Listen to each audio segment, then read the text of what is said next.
dream I know, deep up my feelings for you. Governor Sarni of Kaduna State has indicted leaders of northern extraction who held position within the last 15 years, alleging that they were the one responsible for the problem we are facing in this country. My wonderful people are not gonna like me gonna miss this wonderful news. When I not go anywhere, when I relax, I go bring the food gist for now. But before I go proceed, I would like welcome on to my wonderful channel, RI0US, your home of news and politics. Today update on now with the back-to-back update and information. I see the hot. So if today is your first time to join our wonderful channel, kindly subscribe, like, comment, share, but don't forget to turn on the notification bell to get notified whenever we drop our video. To all amazing subscribers, thank you so much for joining. Governor Sarni of Kaduna State has indicted leaders of northern extraction who held position within the last 15 years, alleging that they were responsible for several problems affecting the region. The governor, who said he was also part of those to be blamed, spoke in an elaborate interview with the BBC Asa service. So speaking about the ongoing nationwide protests that turned violent in some states last Thursday, he said in Kaduna, even before the protests began, they met together with the stakeholders, which comprised of the community leaders, religious leaders, youth group, students, and businessmen. He said they deliberated and they told the people that they are not stopping them from embarking on the protest. Rather, they are just calling on the people to ensure that the protest was done peacefully. That's the reason why, even when the people came out, they told the security operative to tread with caution and make sure the protest was done peacefully, devoid of any rancor. But unfortunately, during the protest, some people bent on fomenting trouble, to the point that thieves came out and attacked two offices and the house of a lady where they stole so many things. They also tried to fight with the police operative, but what they did to him was very unfortunate, because when people came out to protest so that things could be rectified, it will not be proper for those who had strived to get things for themselves to fall victim of vandals. That was the reason they have been calling on those who initiated the protest to make themselves known and lead the protest. For instance, Malam Sarni, he himself, if he could record during the military era that he was among those who fought for the entrenchment of the democracy in Nigeria, who came out on protest at that time. So during that period, if they organized a protest, they used to come out by themselves. But now, there is no one leading the protest or even an explanation that would convince the people. When the governor of Kaduna State was reminded that perhaps the protest leaders were hiding their identity for fear of being harassed by security operatives, Governor Sarni said, what about him that came out and led the protest then? That they weren't arrested, that they never allowed the youth and other members of the public who participated in protests with them to be arrested. They were the ones that were arrested. You said, for instance, if you are calling for a protest, as a leader, you should come out. He said he knows them and they have been on social media talking about this protest, but they were not there during the protest. That if they have been around, it would have been better, because at least they would have cautioned the youth who burgled people's shop and loot so many things. But they did not come out. Their children did not. So it's the children of the poor that came out during the protest. So he thought that is not proper. On the clash between security operative and the protesters near the government house in Kaduna, in which some youth were either killed or injured, the governor of Kaduna State said there was no single death in Kaduna, because when they got the report that a security operative was stoned, who fell and was hospitalized, they told the security operative not to touch anybody. But by law, if a policeman is stoned, tear gas would be used, and that is what is done globally. Even in America, in all domestic nations, it's either they use tear gas or deploy the water spraying vehicle. That is how it's done all over the world during protests. When shops are burgled and there is a looting spree, or when government buildings are attacked, that is what the law provides globally. So what he feels may happen if the protests extend to 10 days has already planned by the protesters. Sarni said, if they look at the situation in Kaduna, for instance, and nobody came forward and said anything, they were just little children and some few town dwellers who came out and caused destruction. So he thanked Allah, even though in Kaduna they went and caused destruction in 2 government agencies.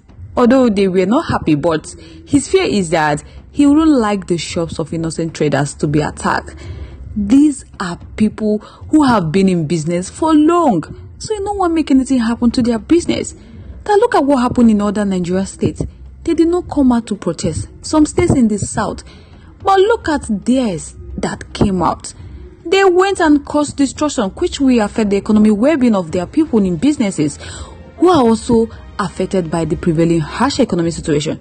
So this is sad, and that is why they have been saying that it shouldn't be just calling for protest, but those big men who spearheaded the protest should avail themselves and lead the protest. Perhaps they could have been able to caution these children and avert their destruction in the state like Kaduna, Niger, and other states. Governor Sarni said, unlike in other states where curfew was imposed, they never thought of imposing curfew on Kaduna State. But they are grateful to Almighty Allah because in Kaduna, at 3 p.m. the protest ended. So he never thought of declaring curfew. This is because some of them have to open their businesses. That do you know how much would have been lost if their businesses were totally shut down? That some of them, they cannot eat without them, selling anything from their shop. So if you tell such person to close his or her shop, it's going to affect them. That is the reason why they prayed to Almighty Allah, and He made it possible that the protest didn't take long in Kaduna. That they told the security operative to tread with caution and not to touch anyone. He said those children don't even know what is in the Constitution of the Federal Republic of Nigeria. That they should believe him, that they don't know. So they don't pass judgment on somebody on what he does not know. Commenting on the 20 trucks of rice allocated to the state for onward distribution to the poor, Governor Sarni said, since he came into power, they had distributed up to 100 trucks of rice in Kaduna State. So in the next 1 week, they are going to distribute 500 trucks of fertilizer free to farmers. So they don't wait for federal government to give them. Their policy in Kaduna is to give priority attention to farmers and the rural poor so as to alleviate the economic hardship. But he would like to tell everyone that this problem bedeviling the nation, particularly in the north, was actually caused by them. That today, if you look at Nigeria, 70% of those in the north are in poverty. If you check again, you will see that 65% of their people in the north, they don't even have bank account. In 18 million out of the school children, over 40 million are in the north. So he was asked if it was the failure of the leadership on their parts. My fellow is small matter. Governor Sarni said it is not, but also is lack of synergy and working in unison. That their leaders should check their conscience and tell themselves the truth and stop deceiving the poor. That the truth lies with them. That the problem of poverty and educational backwardness disturbing the north in Nigeria, they have the capacity to rectify it 10 years ago, also 15 years ago, but they have not done that. And today they are shedding tears. Why? That in the south is only 30% that have such problem and 70% in the north with such problem. But are they not opportune to lead Nigerians? Haven't they held important position in Nigeria? He asks. He said, therefore, whoever held any position 50 years ago in the north Nigeria should stop deceiving people. They should tell the people the truth. They should stop deceiving them. That they should sit down and think, because it's not too late. They could still make an amend. But many of them, once they are done with leadership and return home, they would be deceiving the masses. So they must say the truth. That as he speak, he was once an activist in Nigeria. And when he challenged the military government, he was arrested and incarcerated 4 times. That he know it. But the day he took his bath, they can't hide the umbilical cord. Now, why can't they tell each other the truth? This is not a single person's fault. It is not the incumbent government's fault either. He told them that whoever in the north held a position from local government chairman, House of Members in the state, or federal, senator, minister, or governor, vice president, or president of north extraction in the last 15 years, they are all guilty. So he appealed to the aggrieved youth and the entire northerners to be patient. As he have said before, he said they must admit there is a problem.